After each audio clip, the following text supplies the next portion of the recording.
You chose the wrong real estate agent. What now?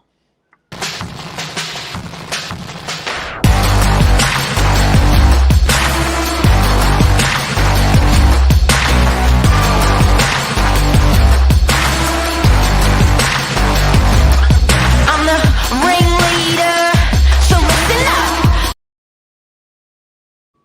Uh-oh, guys, we hear about it time and time again. You often hear us talking about the pre-market. What about the post-market? Sometimes, not all the time, but sometimes we'll hear from clients who have maybe gone with another real estate agent for whatever reason, or we never even got the opportunity to appraise it, but they did choose another agent, and then they contact us. What are you laughing at, Mark? I got a hangover.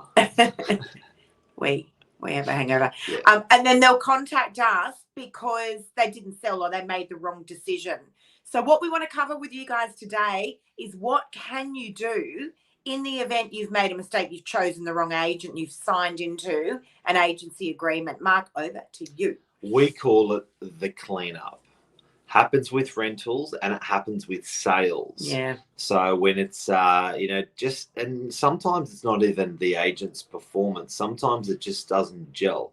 That relationship between you and the agent, it's just not working. The property is just not rented, or it's just not sold, or you just don't feel good in your guts about the whole thing. So you need to switch. So, okay, guys, there's a couple of things. First of all, let's talk about sales, because we want to address sales and rentals with you. So sales, you've signed in with an agent, and let me give you a scenario of what happened last year with a client to give you a real living example. I had a client who signed in with an agent, and it was the 18th of December. They needed to sell their property. They had actually bought in an out of area region. I think they'd bought in Bathurst. So they signed in with the real estate agent local in our area, and then the agent went the wrong agent. Yeah, the wrong agent, and then the agent went on holidays for 4 weeks. They forgot to tell the vendor that they were going to do that. They said, "Well, of course, it's Christmas, New Year. What do you think?" Every agent goes away on holidays over Christmas and New Year. Anyway, I actually knew the daughter, and the daughter had called me, and it would have been about it was around New Year's sometime. And she said, "Lisa, I've just seen you guys doing all your social media. Are you guys open?" And I said, "Yeah, we are." She said, "Okay, have you worked the whole way through?" "Yes, we have." So not all real estate agents close over Christmas, New Year. No, they definitely don't. Anyway, long story short, they'd realised very quickly they'd chosen the wrong agent. And it was tricky trying to get out of the agreement. If an agreement is not filled out correctly, it actually becomes null and void. A lot of real estate agents don't fill out those agreements properly. In this case, that was the situation. We found a loophole. We sent it off to the solicitors to verify, and it was tricky, but they ended up getting out of that agreement with that agent. I signed them up and had those guys sold. I think it was within 4 hours. But sometimes it's a much bigger thing in people's heads than it actually really is. Yeah, that's a really good point. So I think for a client, they feel committed. They feel sometimes it's just a legal loophole. Yes. They just feel legally that they just can't do anything. They're strung up and they can't do anything. So I think the first point of call, and if this is happening in the next, and I think probably the most time this happens is over Christmas when people sort of get let down a little bit. Yeah. I think the first thing is choose your agent that you've probably interviewed a couple of agents prior to choosing the wrong agent, and then the one that you actually the second best one is probably the one you're going to go back to. Yeah. And they're the ones you ring up and just tell them how you feel. No, it's not the second best one, Mark. It's usually the one that they wanted to go with their gut. So what happens is when people are looking for an agent, they're looking for a variety of things. Very aggressive. They're looking for a variety of things. So you've got to work out what is it that drives that vendor. So you've got to know as an agent what are the trigger points and what are the right questions to ask so that you know how to answer accordingly. But some vendors are just purely driven by commission, right? Yeah, so good point. Some are just purely driven by trust. Some don't care about the commission. They just want the result and to know that they're in great safe hands. So different things trigger different vendors. But the truth is, Mark, is that often they'll know in their gut, and they're like, I knew something wasn't right with that. I shouldn't have gone with the cheaper agent. You know, I knew I should have gone with, you know, whoever the other agent was. And then they're kind of stuck. The other thing that we see that happens a lot is that, you know, clients have signed on with an agent, and then the assistant turns up to the open homes and the agent's just MIA the whole campaign. But just the same plain old simple fact is, in that interview process, when you're sitting down with your real estate agent to give them your rental property, to give them your sales property, sometimes the actual reality is just different. Do you know what I mean? So the pitch was perfect. Yeah. The pitch was great. You know, it was an amazing 30 minutes and let's go. And the reality of when it's on the market for sale or when it's on the market for rental is very, very different. Yeah. So I think at the end of the day, you've got to, that's okay. Like, you know, if it doesn't work out, it doesn't work out. But I think people being able to switch, that all important switch. And understand, guys, so understand that you can. Understand that you can. Yes, we have a thing called an exclusive agency agreement.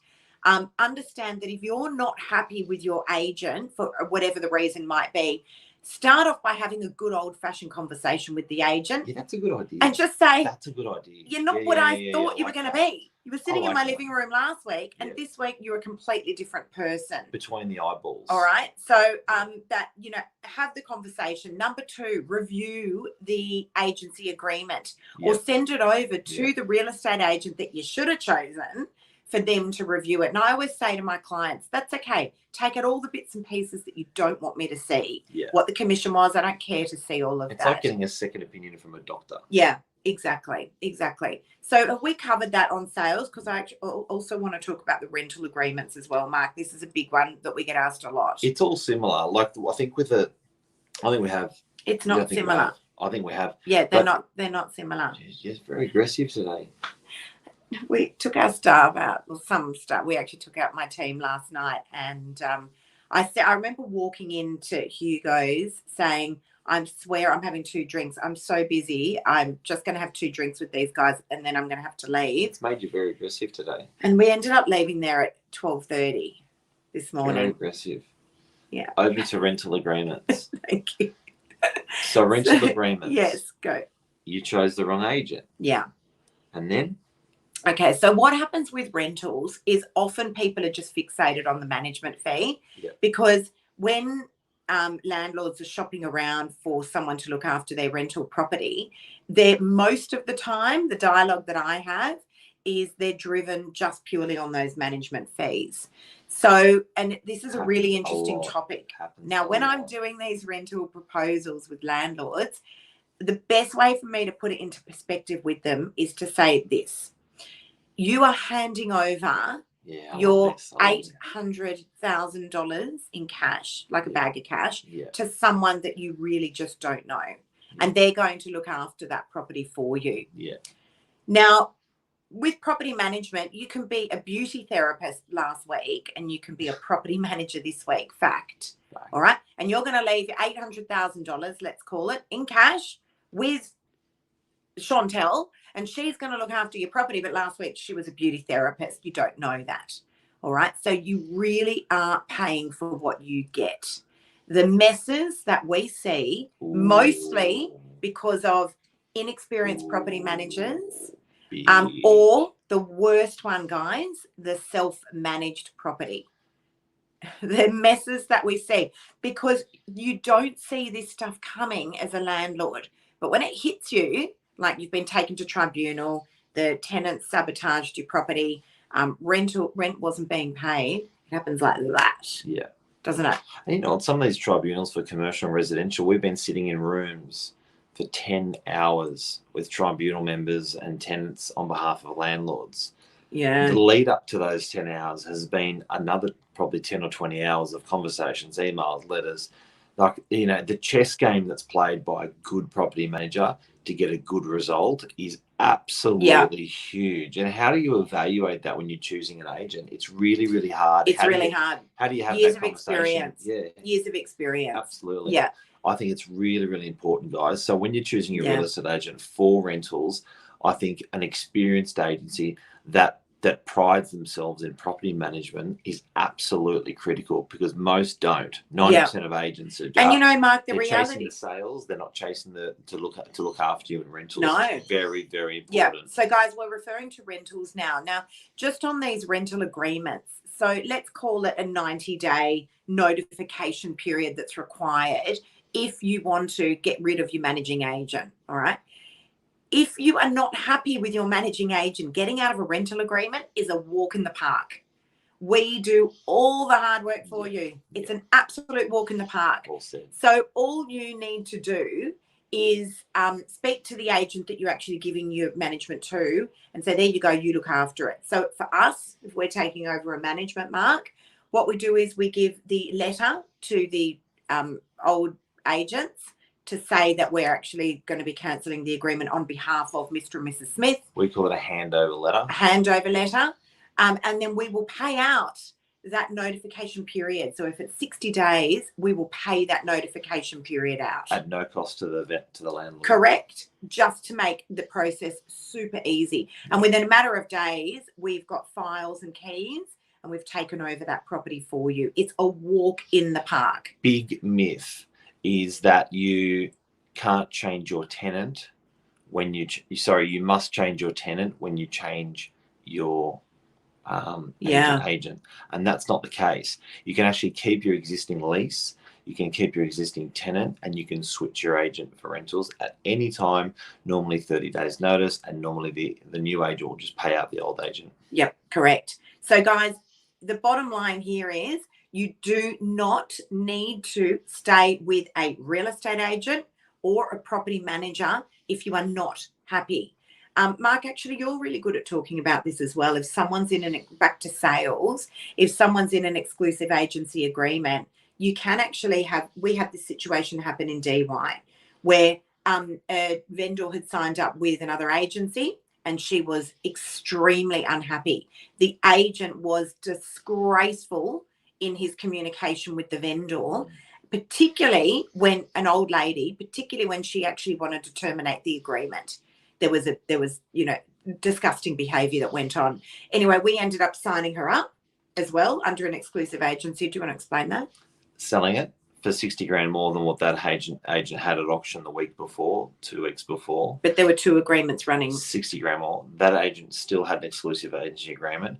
We wouldn't let the old client out. Had a 60-day agreement, had an exclusive agency agreement as well. The owner was like, you know what, if you're getting 60 grand more, I'm happy to pay the old agent and you, because I'm still getting more money than what I had at auction. So believe it or not, there was 2, which is this is like a 0.00001% this ever happens. But we had 2 agencies, exclusive agencies, running concurrently. Ours, the outgoing agent. Yeah. We found the buyer, we got the money, and the owner was over the moon paying 2 commissions because she still got net more money. Yeah, and didn't have to have the other agent through. So, look, that's a very unusual situation. Yeah, she put a stop to that agent, put a start to us, but still technically that agreement was still running. Yeah. But, look, again, there are ways that you can get out. Guys, if you are watching this and you're one of those people and you've signed up with the wrong agency, whether it be a sales agent or a, property management, please reach out to us. We're really happy to help you. Even if you're not in the area, we're not making any money. Absolutely. Yeah. Absolutely. We're really happy to help you out. Whatever. You don't need to be in a situation that you're not happy with. It's very hard trying to choose the right agent. Yeah. You're interviewing 3 of us, likely, and it's really hard to work out who is that agent that I feel the most comfortable with and that's going to get me the most amount of money for my property. You should have called this divorcing your real estate agent. Yeah, I like that. Guys, love ya. We're going to go and have a coffee. See ya. Take care. See you guys. Bye.